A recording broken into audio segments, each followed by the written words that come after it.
Welcome! In this video I'll take a look at the destroyers of the US Navy, to start with the Blue Water Tree and some rather powerful ships as well. Now, let us begin. First up, a 2-for-1 with both Clemson-class destroyers, USS Litchfield and USS Barker. Both sitting at 3.3 with one being a reserve and the others being the start of a second line. So let's take a look at the start of the US Navy Blue Water Fleet. Both are armed with 4 single 102mm guns for their main armament, but only a maximum of 3 of these can fire at any one target. And honestly, with the current way that shell damage is a bit bugged, these guns are rather bad. They have the choice between high explosive base fuse and semi-armor piercing shells. I suggest primarily using the high explosive base fuse together with a healthy load of semi-armor piercing, as the regular high explosive struggles greatly with dealing damage to the internals of most targets currently, and this lackluster damage output isn't helped by the rather poor reload rate, varying between 8.71 and 6.7 seconds. This is the second slowest rate of fire of any reserve destroyers, with only the Italian reserve having a longer reload. And this is really noticeable. I often found myself cursing at the reload just wishing for it to be faster. The only saving grace is the alright velocity of the shells, but it's not really enough to make these guns any less bad. As for the secondary armament, we see a single 76mm gun, located behind the rearmost main gun turret.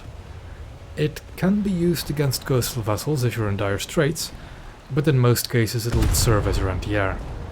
And as such, it gets the choice between high explosive time fuse shells by default and an unlockable SAP shell.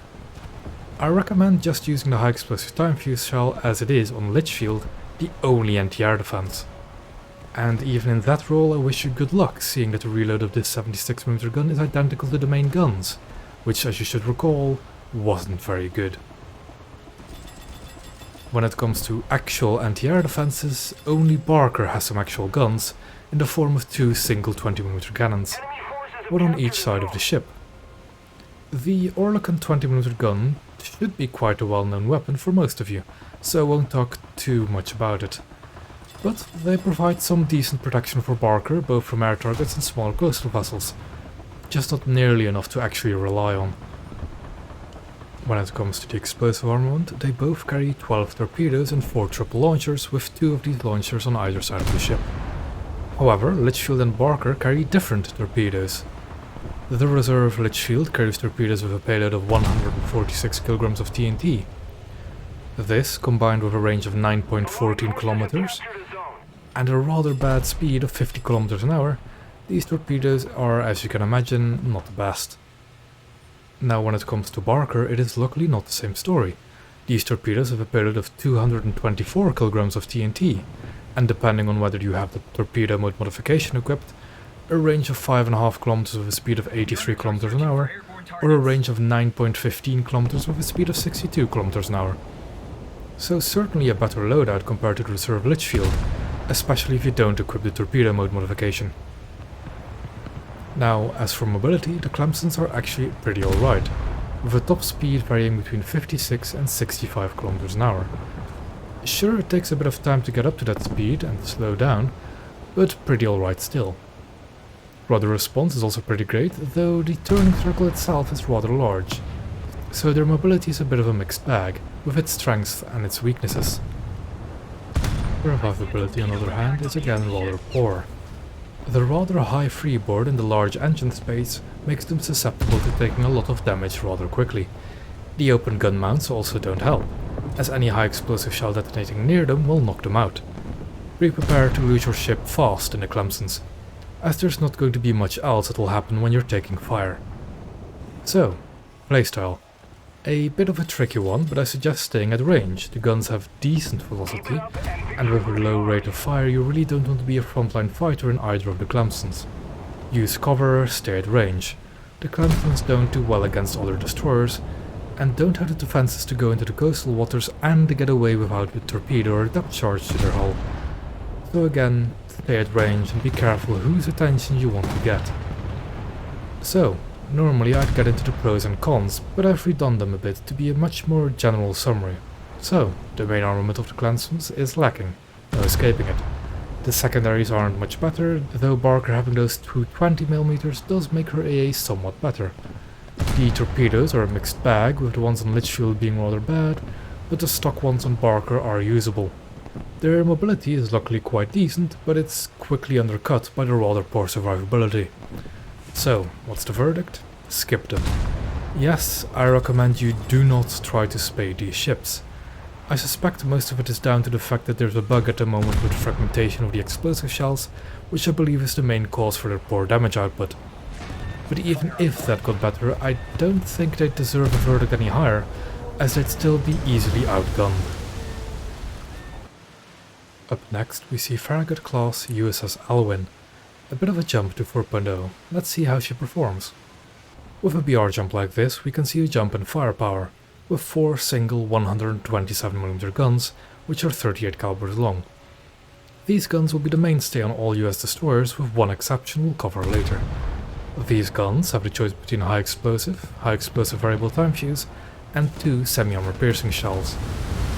I recommend you use the SAP shell with the most penetration as your primary shell choice, as HE hasn't really been doing good damage against destroyers recently, though experiment between the 2 SAP shells to see which one you like more.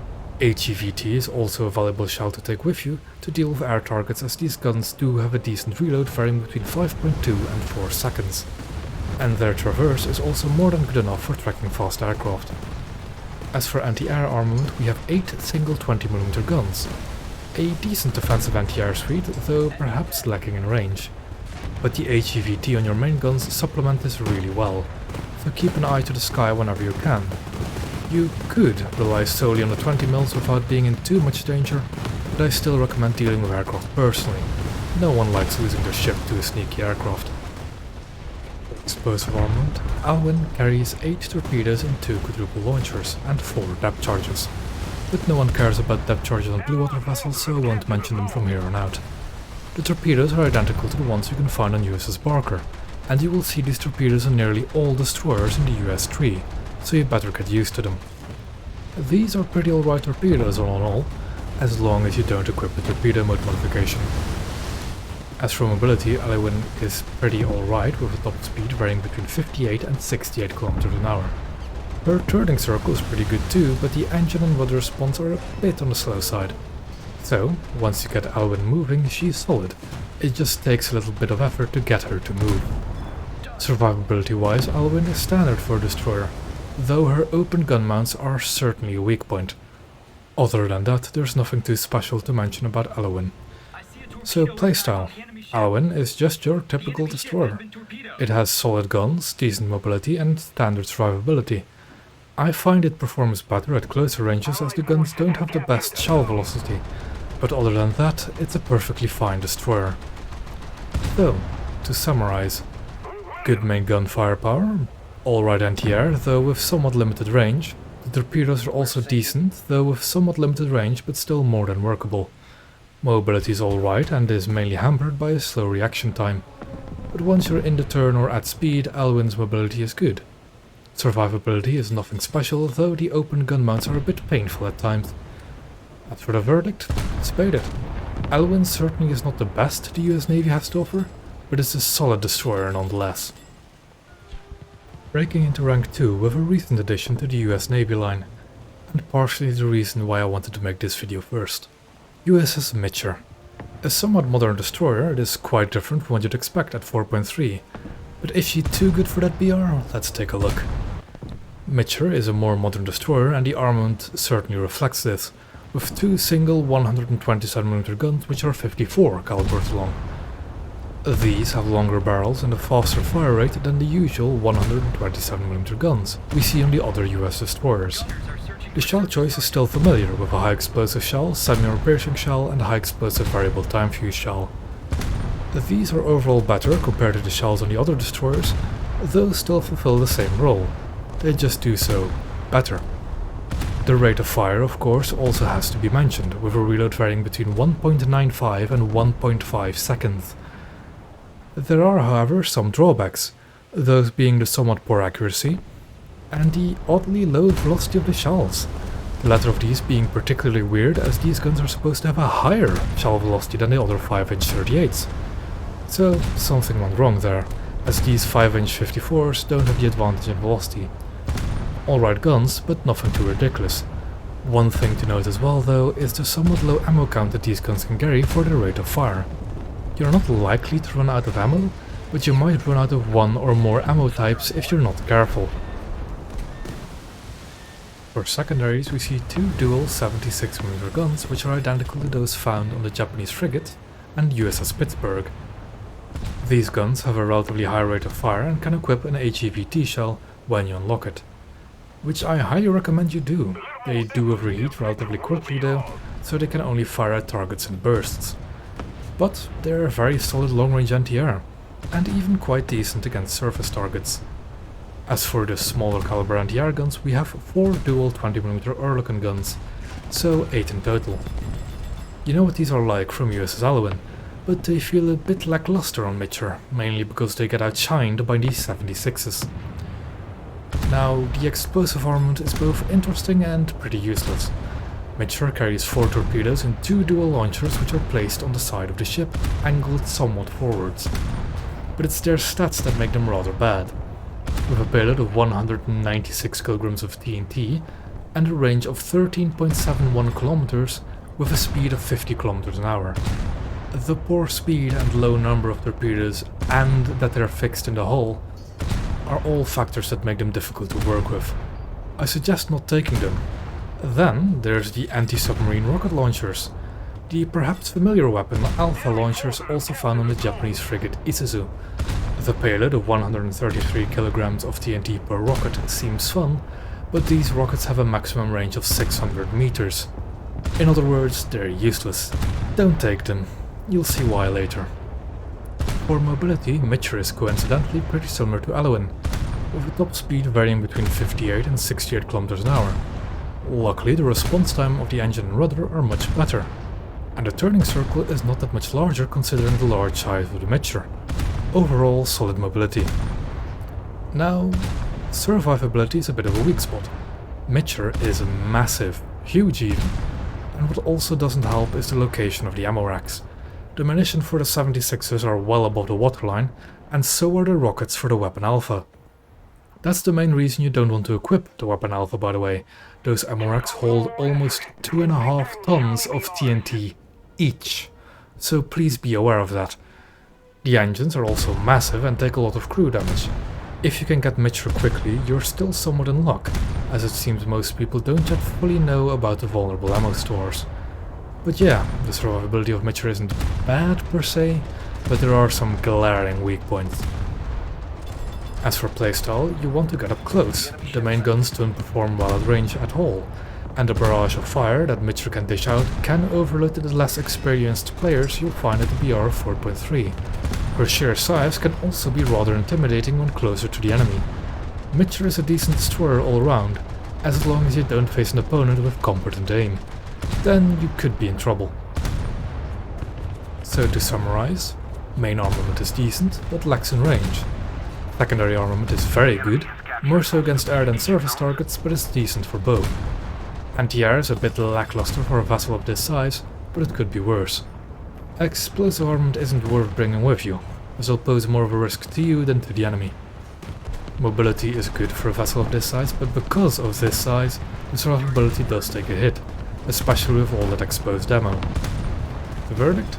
Spade it. It's a fun ship and relatively cheap to spade too. It's a recent addition, but most certainly a fun one. Next we have USS Fletcher, quite possibly one of the better known vessels in this tree, and sitting at 4.7. Let's take a closer look. As for the main armament, we go back to the 5-inch 38 caliber gun, as on the Alywin. These are the same guns, same ammo. The reload has changed though, now varying between 3.64 and 2.8 seconds. Quite an improvement, though I should say that this is for the ready ammo. When that is gone, it slows down a bit, but only to the level that we see for Alywin's ready ammo.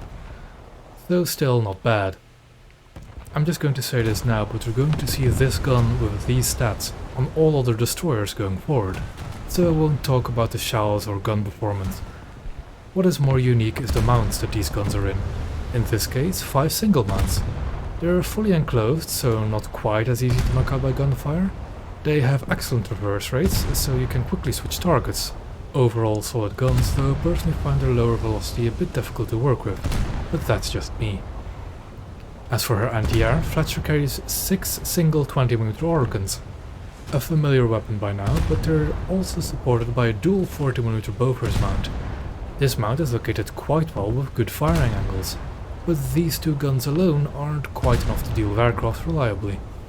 So I suggest you use the VT shells on the main guns to take out enemy aircraft as well. As for the explosive ordnance, we see 10 torpedoes and 2 quintuple launchers. These torpedoes are the same that we've seen on Alywin and Barker. And just as with the main guns, these torpedoes will be present on the next destroyers too. They are pretty average torpedoes, a bit short-ranged, but it's certainly not worth equipping the torpedo mode modification to extend this range. So if you want to really use these torpedoes effectively, you'll just have to deal with this short range. The mobility of Fletcher is quite alright, with a top speed varying between 56 and 65 km an hour, the standard top speed for a destroyer.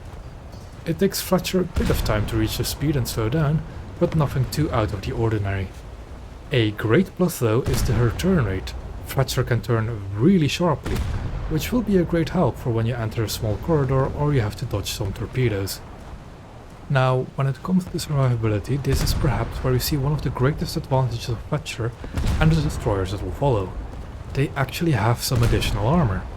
For Fletcher, this comes in the form of a 19mm thick armored belt and a 13mm thick armored deck. Now, this armor is only anti-fragmentation plating, but it is this plating that makes the later US destroyers so notoriously resistant to high explosive shells. Fletcher still has some vulnerabilities though, mainly the ready ammo for the super firing turrets, as these don't lie behind the armor plating, as well as the turrets themselves. They're rather large targets, but overall this armor most certainly is the ace up the sleeve for Fletcher, as well as for the next few destroyers. For playstyle, I suggest the same as the previous destroyers, be aggressive though not reckless. Fletcher has excellent firepower and good armor, though there are still vulnerabilities. I prefer getting rather close, something like 5 to 4 kilometers, so that the somewhat low velocity isn't as noticeable. However, you can go much closer and ambush people, as the rate of fire of these guns are second to none. Just beware any possible torpedoes heading your way if you do get that close. So, to summarize, main armament is excellent with good gun handling, good shells and one of, if not the highest rate of fire of this gun caliber. The only downside would be the relatively low velocity. Anti-air armament is decent, though I highly recommend using your main guns as well to deal with air targets. Explosive armament is also quite decent, though a bit lacking in range. Mobility is good with a very sharp turn rate, though maybe a bit slow to get and lose speed. Survivability is excellent for a ship of this type thanks to the anti-frag armor, though there are still vulnerabilities and weak spots that are commonly known through the player base. So the verdict? Spade it. Fletcher is a very solid destroyer and certainly one of the better destroyers at this BR. The only thing I will warn you about is that from here on out the US destroyers are often found in matches, so people generally know their weaknesses quite well if they're experienced players. And by weaknesses I do mean their ammo rack locations, so you better be prepared for some violent explosions.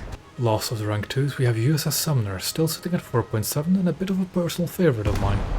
So let's talk about her.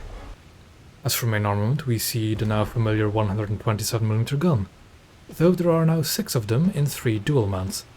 Nothing much to say about them compared to Fletcher, though what is notable is that all the turrets rotate 360 degrees, so your turret will get onto target even more easily compared to Fletcher. As for anti-air armament, we see 2 quad 40mm, 2 dual 40mm, and 10 single 20mm guns. This is certainly a more formidable armament, both against air and surface targets. And when supplemented by the main guns, it's next to impossible for an aircraft to get past. One thing I should also note is that while gunners have pretty poor aim against surface targets, the sheer volume of fire that this weaponry can create will cause panic to most coastal players, and maybe even some of the lesser experienced destroyer captains. So be sure to experiment with the target selector for your gunners. For explosive armament, we see an identical loadout to Fletcher, and it's also identical in potency, so there's nothing else really to say about it. Just beware of the short range, but other than that, these torpedoes are fine. As for mobility, Sumner is a tad bit slower with a top speed varying between 54 and 63 km an hour. Her other characteristics are still well into the average performance, but there's not much else to note. Survivability, again, we see it as anti-frag belt and deck, which drastically increases Sumner resistance to high explosive damage.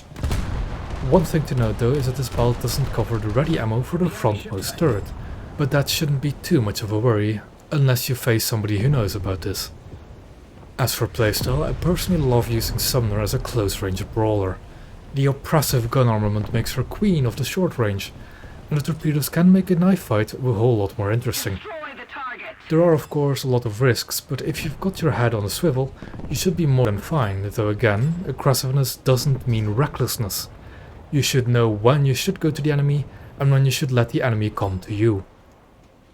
To summarize, Sumner has excellent gun armament, anti-air is very strong, though be sure to use your main guns with their 85-degree elevation too. Explosive armament is identical to Fletcher, so again, more than decent enough.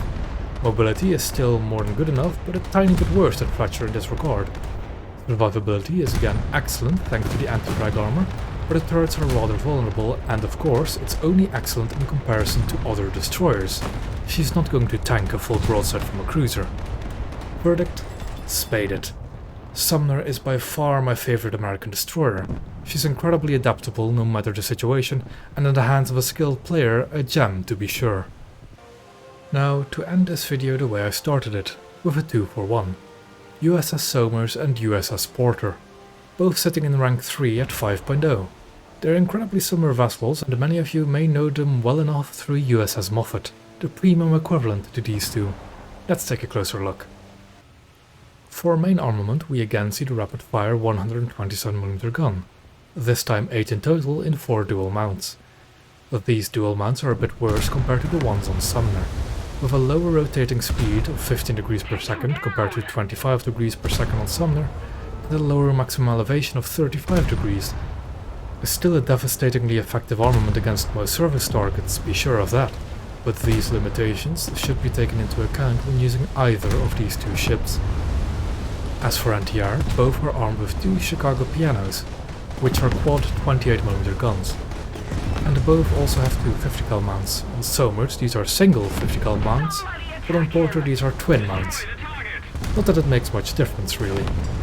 And to be honest, this anti-air armament is quite bad. It will shoot down the occasional aircraft, yes, but you shouldn't rely on it. Instead, be sure to use your main guns, as the only aircraft that will be too high to shoot down would be high altitude bombers. As for explosive armament, we again see the same torpedoes, with Somers having 12 torpedoes and 3 quad launchers, and Porter having 16 in total by having 2 quad launchers with a full reload for both. So there's quite a difference in utilization. Somers is able to launch a larger spread, but Porter has a higher number of spreads, if you understand what I'm trying to say. For mobility, they're quite solid with a stock top speed of 59 or 60 km an hour depending on the ship, but spaded this goes to 69 or 70 km an hour. Maneuverability and engine response are also pretty solid. Now, when it comes to survivability, they're a bit different, with their anti-frag armor being 12.7mm on both the belt and deck. And here it only covers the engine room, though for the Porter the belt extends forward a bit more, to below the superfiring turret.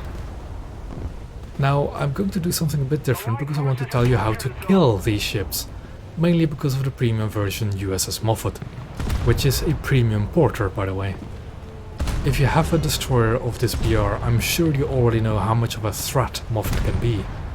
So I'll tell you this: to kill a Moffat or Porter quickly, aim at the waterline below the rear turrets with an armor-piercing shell type, so SAP or AP.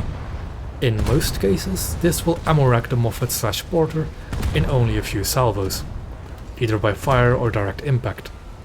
Somers has it even worse, with the front ammo also being vulnerable to waterline hits. So if you're facing one of these destroyers and you really want to deal with them quickly, try to aim for the rear ammo racks just at the waterline. For playstyle, again, be aggressive, though less so than a Sumner. Porter and Somers have somewhat slow reaction times and are more vulnerable to the air, so you certainly need to be more aware of your surroundings, but these destroyers are monsters in capable hands. They're even capable of going toe-to-toe with the earlier cruisers to a certain extent. So, in summary, excellent armament, though a bit more limited in the anti-air role. Anti-air armament is a bit lacking, though it will shoot down the odd slow-flying aircraft. Torpedoes are decent, and on these ships even more plentiful. Mobility is solid with an excellent top speed, and survivability is still good, though with very vulnerable ammo storage, especially so for the rear ammo. Verdict: spade them. They are incredibly solid ships, though with a BR 5.0 you should be careful to not reveal yourself to cruisers and up-tiers. Just like any other destroyer really. I think you'd find it difficult to not do well in these ships, though I must say that close-range fighting requires a certain amount of cool-headedness, especially if you're managing multiple targets and repairs. But most of you should find the Porter and Somers to be more than just fine destroyers. And that is all for this video. I want to point out here again that at the time of recording, damage from high explosive shells seems to be bugged. Apparently something to do with the fragmentation of these shells. But I've heard that it's being worked on, so I hope that it gets fixed soon, as it certainly wasn't like this when the update came to the live server. More videos are on the way, but please bear with me as it takes some time to make these. Goodbye, and may your seas be calm.